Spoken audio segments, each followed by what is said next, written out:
Alright, in this tutorial we'll implement URL masking for backend security in Azure API Management. So this is API Management service as per the architecture diagram. So one line definition for API Management. So API Management provides a single unified gateway for secure and managed access to the APIs, right? And the basic purpose of URL masking is kind of like security technique in API management to hide the actual backend URL.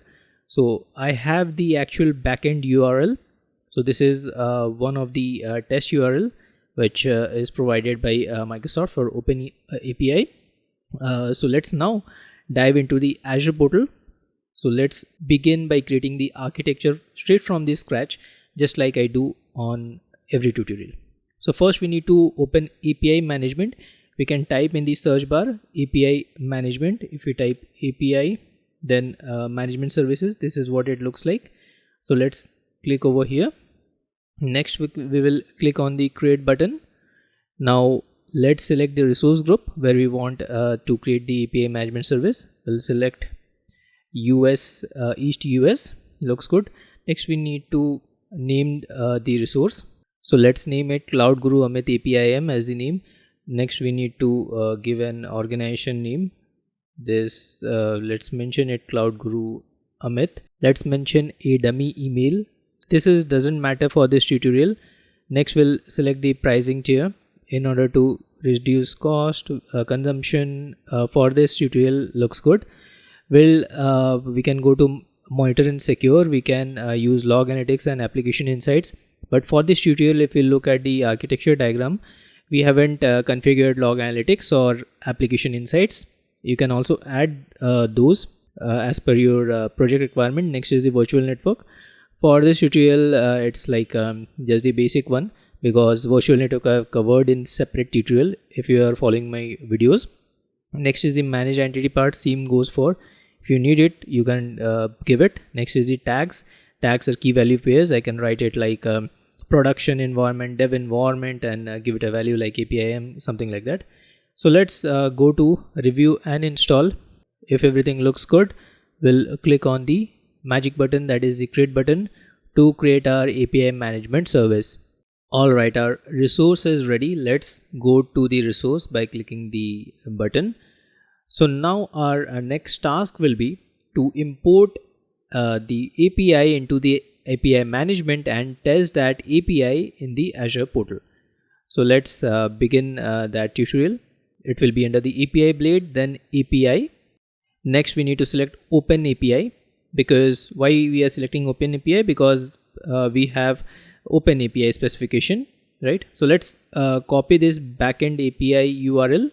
This is our main URL which we need to mask, right? Let's put the specification here, right? Now let's put a display name what we want. So by default it mentions some demo conference API.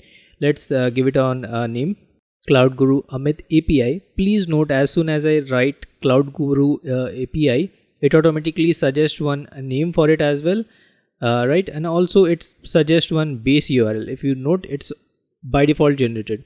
Now we can add one suffix. Suffix will be like after .NET. If you look, there will be a slash. So let's give it like Amit API. If you note, the suffix is added at the end as the name suggests. So this looks good for now. So let's click on the create button. Now let's view the headers of get sessions. We'll click here, get sessions. Next will be definitely testing it as mentioned. Let's click on the test button. Let's we can go down here, the send button. Let's click on the send. Now if we look down, HTTP response is 200. If we look in the href section, this is our base URL, correct, right? And now our task is to mask this one. That is what the tutorial is about, because it adds like important security and privacy, ensuring that internal URLs are not exposed to the outside world. So let's mask this one. How do we do it? Now let's go back to the design part. Here we have the design. On the outbound processing, we can directly click here. Policy, otherwise also another option is code editor. Both are fine. Let's click here because it's simple. Now let's select the outbound. Here we have right. Next our task will be to open the snippet. Let's click on show snippet, and here we need to locate masking part. Let's scroll down a bit. We have this content thing, mask URL in the content. Let's select it. Once we select, it will appear. If you look, redirect content URLs. Now let's click on save. Now we are done configuring masking part. Now let's once again go back to the get sessions, and here again we'll do the testing. Now let's see what it appears in the href, that is the headers section, right? Previously we got the base URL, this one, right, which we needed to mask. Now let's click the send button and see this time whether its base URL is masked or not. Let's go down. Response is okay, 200. Now the magic happens. If you look, the href, it's masked, right? We have successfully masked. If you look, this time Cloud Guru Amit APIM appears instead of our base API URL, right, which our main task was. Now this ensures that our masking policy is working fine, because anywhere if you look, there is no mention of our base URLs. Only the Cloud Guru Amit APIM, which we have mentioned, is now there. So that almost concludes the tutorial. Let's dive into the architecture diagram as a conclusion. So we have created API management services straight from the scratch. Then we have imported one API, right, using a open API. Then we have created the masking policy for the outbound, and we have tested the required output in the portal itself. So thank you so much for watching this video. I hope you found this tutorial helpful. Alright, let's look at this question. The question is about somewhat Kubernetes and DevOps, right? So let's first look at option A. A says authorized IP address ranges. By configuring authorized IP ranges, we can ensure that only traffic from those specified networks can access the AKS cluster. We'll park this option aside. Let's look at option B, C and D together. If we look at option B, C and D, application gateway ingress controller, private endpoint and private cluster, these three doesn't address restricting access based on specific networks which the question is looking for, right? Therefore this is incorrect choice. We'll reject this and we'll lock option A, authorized IP address ranges, as the correct answer. Let's bring the A to the snow. This question will test your concepts on endpoints. We'll focus on the minimum number of endpoints that the question is looking for. So we'll first look at option A, that is 1. One private endpoint is insufficient because we need two separate endpoints for blob and data lake gen 2. If you look here, don't just pass your ID certification, instead pass with flying colors with my keyword tricks included in the PDF exclusively for diamond members and above.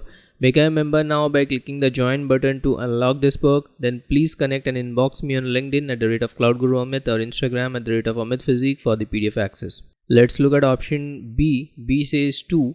We need two separate private endpoints for Azure Data Lake Storage account, also known as STOAC as per this question. One for blob and another for Data Lake Storage Gen 2. These endpoints allow secure connectivity between clients on virtual network and the storage account using private link. So we'll park this two option aside. Let's look at option C and D. 3 and 4 together. 3 and 4 private endpoints exceed the minimum requirement because 2 is sufficient, right? So these are incorrect choice. Let's verify this in the official documentation. It's mentioned if you create a private endpoint for Data Lake Storage Gen 2 storage resource, then you should also create one for the blob storage resource. That's because operations that target the Data Lake Storage Gen 2 endpoint might be redirected to the blob endpoint. Similarly, if you add private endpoint for blob storage only and not for data lake storage gen 2, some operations such as manage ACL, create directory, delete directory, etc. will fail since the Gen 2 API require ADFS private endpoint. By creating a private endpoint for both resources, you ensure that all operations can complete successfully. So that's what is required, the concept of the knowledge, and on the basis of that, the correct answer is option B, that is 2. Okay, if you're following my solution architect associate or the expert videos, that is AZ-305, then we have done the hands-on for both the correct answer. If you could recall, you can easily figure out what are the correct answers. So we'll first look at option A. It says Azure Cosmos DB Explorer. Azure Cosmos DB Explorer has nothing to do with diagnostics logs for Azure storage. So we'll reject this. Now let's look at option B. B says Microsoft Defender for Cloud. Microsoft Defender for Cloud cannot retrieve storage agnostic logs. We'll reject this once again. We are left out with two options. AZ copy. AZ copy is for is kind of command line utility that we use to copy blobs or files to or from the storage account. This is one of the correct answer. And regarding option D, that is Azure Storage Explorer. To view and analyze log data, we should download the blobs that contain the log data we are interested into a local machine. Therefore, this is another correct answer.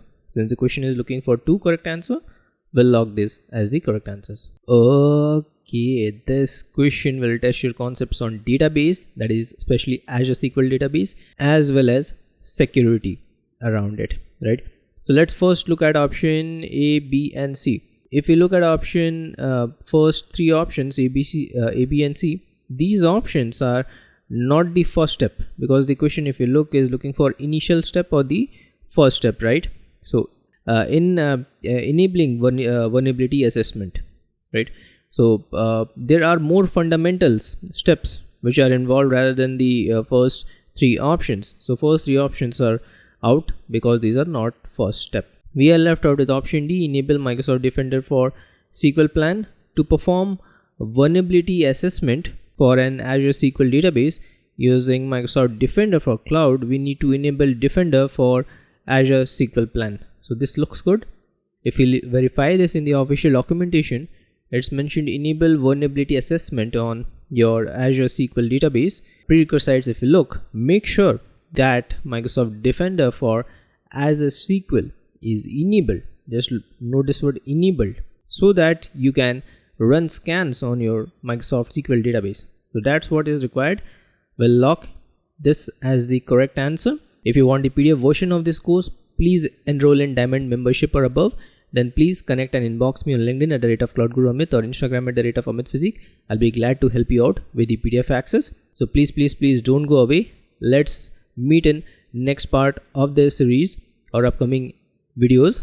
So please stay tuned, and please do not forget to subscribe and press the bell icon for more updated videos. So all the best for your exam.